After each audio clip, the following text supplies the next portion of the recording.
Να το και το χαρτάκι που δεν βρίσκαμε μέσα στο εμβόλιο. Λοιπόν, όλο το εγχειρίδιο χρήσης παρενεργειών και τα λοιπά του εμβολίου έχει πλέον εκδοθεί, αφού έχουμε ένα ολοκληρωμένο προϊόν με στάνταρ κατασκευής και τα λοιπά. Έτσι, και πρώτη εδώ έχει και τις εικόνες, πώς το βγάζουμε, πώς το χρησιμοποιούμε. Θα δείξουμε και παρακάτω.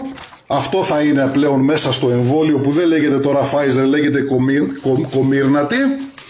Και πρώτο δεξιά επάνω στην πρώτη σελίδα, για δείτε εδώ με το κίτρινο, τι λέει: προειδοποιήσεις και προφυλάξεις. Post-marketing data demonstrate increased risks of myocarditis and pericarditis. Particularly, συγκεκριμένα μεταξύ 7 ημερών μετά τη δεύτερη δόση. Post-marketing data, δεδομένα μετά την κυκλοφορία. Demonstrate, αναδεικνύουν increased risks, αυξημένες επικινδυνότητες μυοκαρδίτιδας και περικαρδίτιδας. Έτσι, ούτε σπάνιες ούτε ήπιες. Και βέβαια μέσα, αφού αυτό είναι το οριστικό φυλαδιάκι που ξέρουμε για τα φάρμακα, έχει όλους το χειρισμό τους τρόπους χρήσης. Έτσι βλέπετε εδώ πέρα πως τα βγάζει, λέει και οδηγίες δίπλα. Την σιριγκούλα, παρακάτω λέει έχει τον σχεδιασμό εμβολιασμού. Contradictions, εδώ είμαστε, αντενδείξεις. Μην δίνετε το Comirnaty σε άτομα με γνωστό ιστορικό σοβαρών αλλεργικών αντιδράσεων, e.g. παραδείγματος χάρη αναφύλαξης. Λοιπόν, αυτό εκδόθηκε, όπως είπαμε, 23 Αυγούστου, και από τις 23 Αυγούστου μέχρι σήμερα πόσο είναι? 9 ημέρες. 9 ημέρες η κυβέρνηση και οι παρελκόμενοι της κυνηγάνε τον κόσμο να καρφωθεί με τα εμβόλια, και ανάθεμά με αν αυτά εδώ τα έχουν δείξει σε κάποιους από τους ανθρώπους που εμβολιάστηκαν μετά τις 23 Αυγούστου του 2021. Είναι ενήμεροι οι άνθρωποι, οι συμπολίτες μας, οι συνάνθρωποι μας που εμβολιάστηκαν?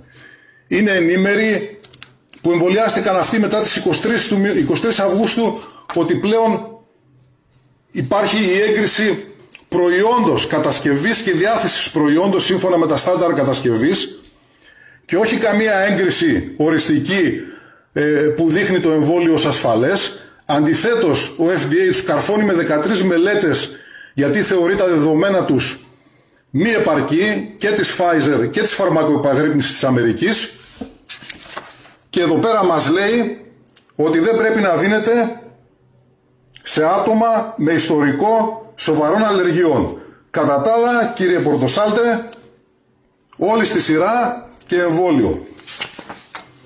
Έτσι. Πάμε εδώ στη μυοκαρδίτιδα, ειδικό άρθρο στις οδηγίες, και περικαρδίτιδα, τα ίδια που έλεγε και στην αρχή, increased risks και τα λοιπά. Fading, άλλες παρενέργειες. Έτσι, αυτά είναι στο κεφάλαιο 5, warnings and precautions. Προειδοποίησεις και πρόληψη. Λοιπόν, και μας λέει εδώ πέρα ότι μια από τις παρενέργειες είναι η λιποθυμία. Έτσι. Η λιποθυμία, λέει, μπορεί να εμφανιστεί σε συνδυασμό με την ένεση, εκείνη την ώρα δηλαδή που γίνεται η ένεση, που έχει το Comirnaty. Κοιτάξτε τι λέει εδώ. Procedures should be in place to avoid injury from fading. Δηλαδή αυτοί που κάνουν το εμβόλιο στον άνθρωπο πρέπει να είναι σε ετοιμότητα για να αποτρέψουν τραυματισμούς από τη λιποθυμία. Να είναι 3-4 δηλαδή, 2-3 αναλόγως, άμα είναι κανένας άντρας πάνω από 120 κιλά, να είναι 3-4 την ώρα που θα πέσει, να τον πιάσουν, να μην σπάσει το κεφάλι του. Έτσι, να μην τραυματιστεί. Λοιπόν, τα βλέπετε τα παρακάτω, μπορείτε να τα μελετήσετε, μπείτε στο site, κατεβάστε τα. Τα adverse reactions είναι οι επιδράσεις δυσμενείς.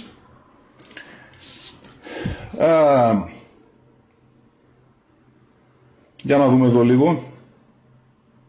Εντάξει, δεν μας ενδιαφέρει αυτό τόσο πολύ. Λοιπόν, έχει διάφορα εδώ πέρα.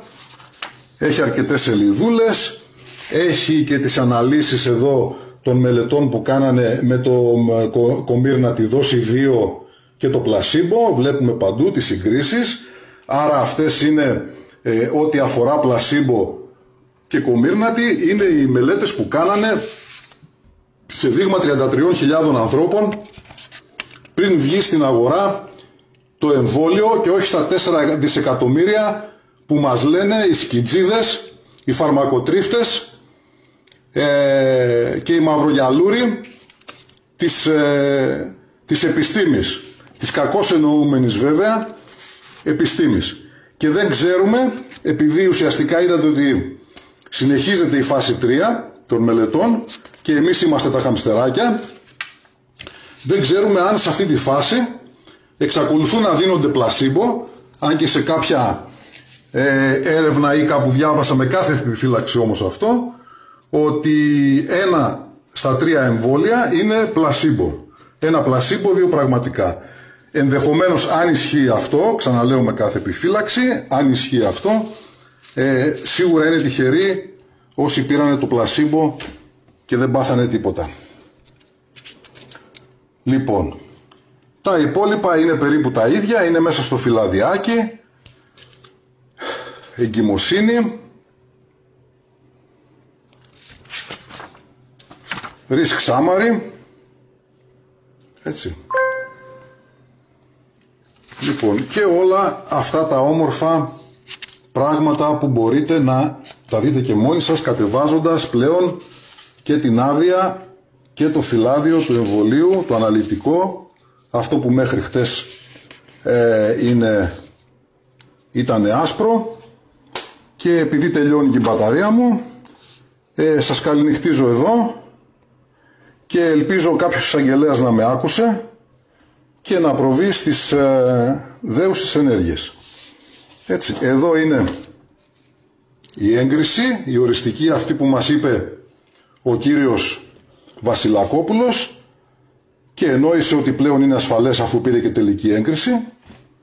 Και εδώ είναι το φυλάδιο του εμβολίου που πλέον μπροστά μας λέει ότι έχουμε, έλα εστίασε καλά, μπράβο, αυξημένη επικινδυνότητα μυοκαρδίτιδας και περικαρδίτιδας.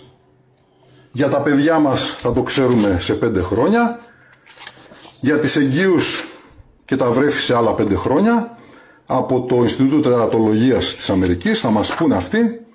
Έτσι, εδώ είναι οι διορίες των μελετών και ο Θεός βοηθός. Καλό βράδυ σε όλους.